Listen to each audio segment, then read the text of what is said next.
Hi, everybody. How's it going? Yeah, it is me again. Kim Overholt here at Overholt Art and Entertainment Studios. Yeah, I decided to stop in because since I last talked to you, I still haven't done anything with this office, and I have a day off, so today's the day where I'm going to just take it easy. I have a few things to go through. I have like envelope full of old pictures to kind of sort through as well. I have a lot of memories to go through as well because I just wanted to give a quick recall of what I remember about the Welland house because I found out yesterday while I was at work that before I went to work that it had actually caught fire and burned down, and I just saw footage. And it's a sad thing to see a landmark such as that, a natural mineral spring. Um, like for the pictures that they showed of the old Welland Hotel, it was a beautiful historic landmark in St. Catharines that actually had like tennis courts and all kinds of different things. Not the Welland House that I remember. I remember going to the Welland House back when I was quite young. And it was nothing like I would ever remember. So, from my memories that I had of the Welland House in my time, I would say that it was kind of unfortunate the way that it kind of fell to the wayside and got kind of put on the back plate of everything, where it was the central focus of St. Catharines having an actual mineral spring. Although I know what happened, they said that eventually that either the spring ran out or something in the spring became kind of toxic. They couldn't really have people uh, uh, be in the springs anymore, and then they decided to close them off. I know they had the same thing going on over at the Leonard Hotel that is in St. Paul Street and St. Catharines as well. And I know the history of the Leonard Hotel and their ballroom that they had in the basement, as well as the Welland Hotel, that also had like ballroom, and I guess they had a barber shop down there as well as the hot springs. They also did electrotherapy, which was kind of like poo-pooed on for being too kind of outlandish for people to actually be in touch with their inner harmonics, which was kind of like a new thing that people never thought of when they finally realized that the world is magnetic, electromagnetic, and we as creatures ourselves are electromagnetic, and therefore there are some things that could be healed with actual kind of power. So they were kind of doing that kind of stuff. Yeah, they had that kind of thing going on. Yeah, I knew all about that kind of stuff. What like I researched all kind of stuff when I used to use the library for like I used to be there all the time and research everything. So yeah, the Welland Hotel, it did not look anything like that. And from what I remember I used to visit, and I have friends that say, the local Niagara music scene used to kind of be in that area. But I kind of, again, when it came to around my time, they had like it was mostly just dance bar. It was like big lineups to get into either the Mansion House or over to the Welland Hotel, where sometimes there were like bands playing and stuff like that. You could go around, like you could bar hop, you could walk around downtown area and not have to go far to fall over, which was in my case because I lived above Walter Austin's music store. So when I just stumbled back up the fire escape and yeah, just go back to sleep. Yeah, it was a fun time when I was younger. The Welland Hotel, yeah, I do remember going there a couple times to watch a couple bands play. Kind of had crushes on a couple of the band members, that kind of thing. um, Loved the art scene back then too. It was kind of interesting. I found it a lot of fun.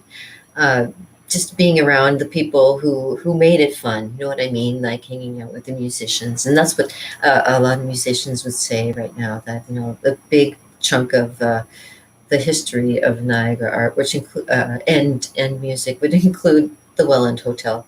And of course, whenever we had the parade, it would go like right past practically all the time because Montebello Park was not too far away from that as well. So it was all kind of like back in the 1800s, it was like the place to be kind of thing. So I mean, back in the day, downtown was quite thriving and very lucrative, and it fell to the wayside. A lot of people said because of the big factory that moved in, the big GM factory that moved in, and as well as Del Monte, who came and took all the produce and things that they could from whatever we had, and then kind of dumped us and then went on their way to somewhere else to do the same kind of thing, I guess. This is what the people say that I've talked to over the years, that kind of thing.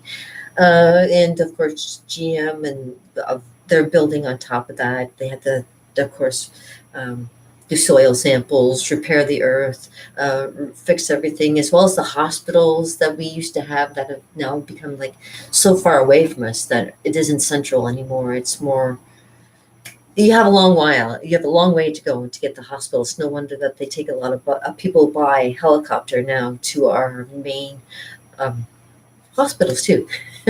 But that's, I'm getting way off topic. The Welland House is like, yeah, it was an essential spot for a lot of people for getting well.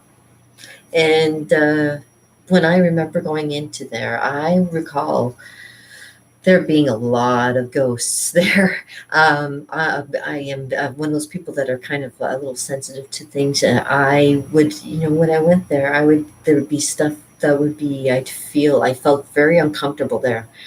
Even when I was older, I had the opportunity to go in there, and I would always feel strange going into there. A lot has to do with my past, but a lot has to do with, yeah, just the whole um, energies that, I think I pick up energies from things. And yeah, even just thinking about it just makes me feel cold, just thinking about it. And yeah, I don't have the air on right now because it has been cool in July here in Niagara, so I haven't had to turn off anything or turn on any kind of air conditioning, mostly just to keep the moisture down. Anyway, okay, well, I gotta go. I think I just hear something. So give me 1 second. I will come back. Hold on.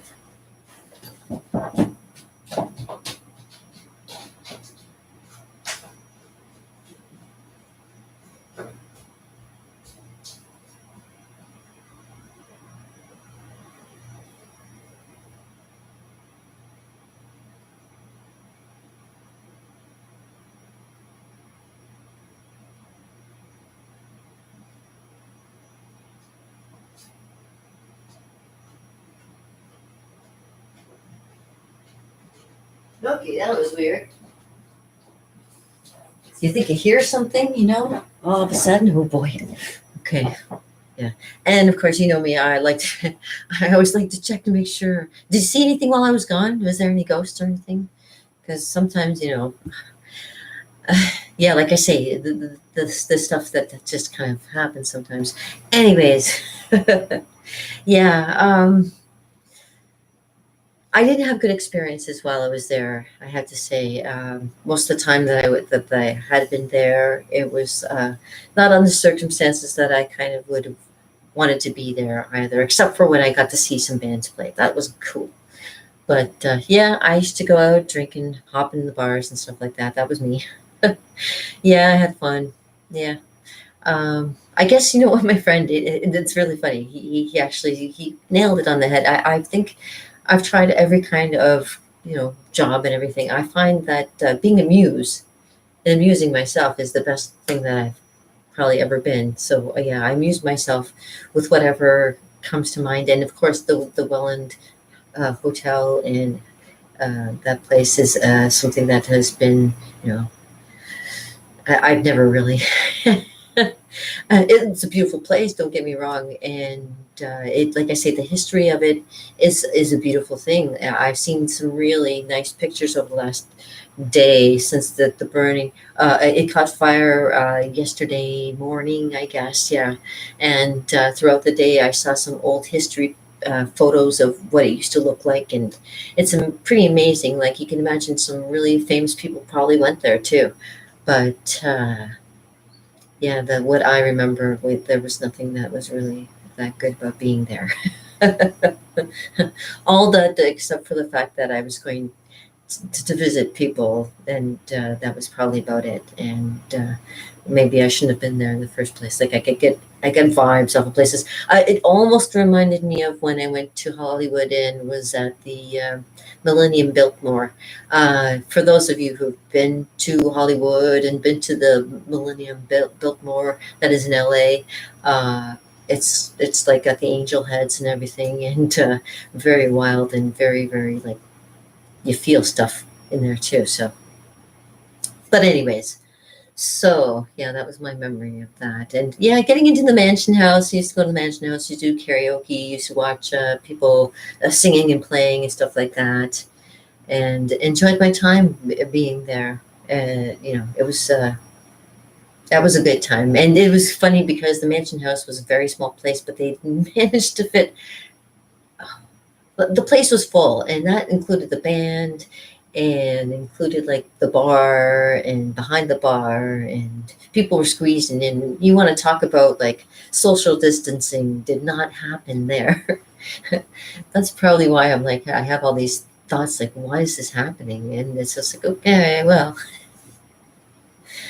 it's just yeah, the times. It was the times, and back in its time, it was probably very, very good.